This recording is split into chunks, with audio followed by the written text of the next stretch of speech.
This is a week to bring out the big hammers, as in Thor and Oscar. You'll find more to love about the Marvel Comics guy from another world and a whole lot to admire in a new drama from director Steve McQueen. First, though, it's time for a sequel to Thor. Shedding much of its pretense, the new franchise doesn't waste any time and gets right to the point.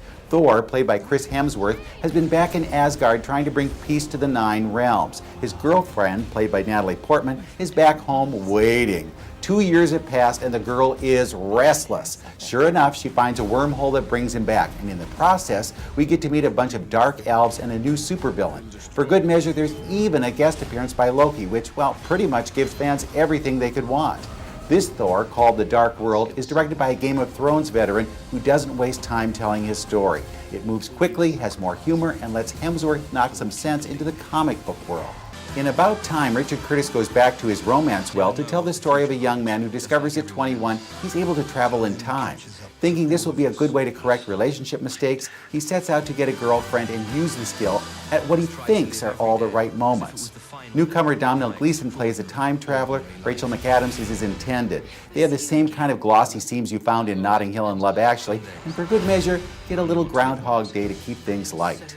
About Time is a typical chick flick, but face it, it could be much, much worse. The must-see film this week is 12 Years a Slave, a sprawling, gritty drama from Steve McQueen that recounts the true story of a free black man who is sold into slavery in the South and forced to endure a life of hell until he can get out. Newcomer Chiwetel Ejiofor is Oscar-worthy as the man enslaved. Director Steve McQueen is too. He definitely makes parallels with situations today and doesn't flinch when it comes to giving audiences a taste of the real world. Unlike Django Unchained, 12 Years has no magic bullets, only a mirror that should give everyone pause. Michael Fassbender does phenomenal work as the evil slave owner, and Hans Zimmer's score will be remembered long after the film ends. While it may be difficult to watch, 12 Years a Slave is one of those films that should be seen. Unlike The Butler, it doesn't need to mess with reality just to show how brutal life can be.